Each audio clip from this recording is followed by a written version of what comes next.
Banyak cara yang bisa dilakukan untuk memperingati Hari Anti Korupsi. Satu di antaranya yang dilakukan para seni rupa di Kota Makassar. Mereka menuangkan kritikan dan mengajak warga melawan korupsi dengan lukisan. Para seni rupa ini menggambarkan fenomena korupsi di Indonesia.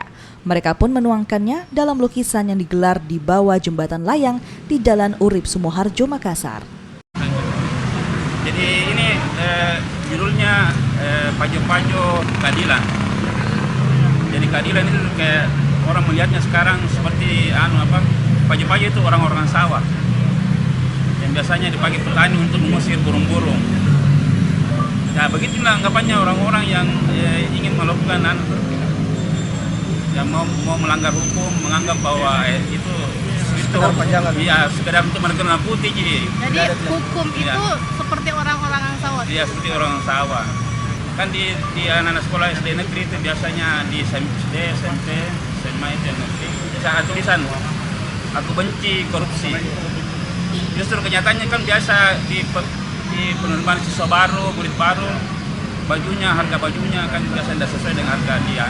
Rasa yang awalnya murah tapi dijual mahal, Pak ya? Ya, dijual mahal. Lalu ada Poin besar yang kami sampaikan dan dituangkan dalam tulisan hari ini. Saya ulangi tadi, yang pertama soal demokrasi. Demokrasi terkait dengan soal kebebasan berpendapat, kebebasan berekspresi, kemudian kriminalisasi dan seterusnya. Yang kedua soal penegakan hukum, di mana dilihat di konteks pemberantasan korupsi hari ini, penegakan hukum tidak berjalan dengan baik. Kemudian yang ketiga adalah soal tentang anti korupsi. Anti korupsi yang disampaikan oleh pemerintah itu hanya sebatas gimmick, tapi tidak pernah untuk kemudian dilaksanakan secara maksimal di lapangan. Kami katakan bahwa memang sikap anti korupsi itu bukan menjadi sikap yang ditorehkan atau dijalankan secara serius oleh pemerintah. Nah, berdasar 3 isu tadi kemudian dituangkan di dalam bentuk lukisan yang kami laksanakan hari ini. Seni bisa jadi salah satu jalan untuk mengajak melawan korupsi. Para seniman di Makassar telah membuktikannya. Mereka bisa berkontribusi melawan korupsi dengan sentuhan seni.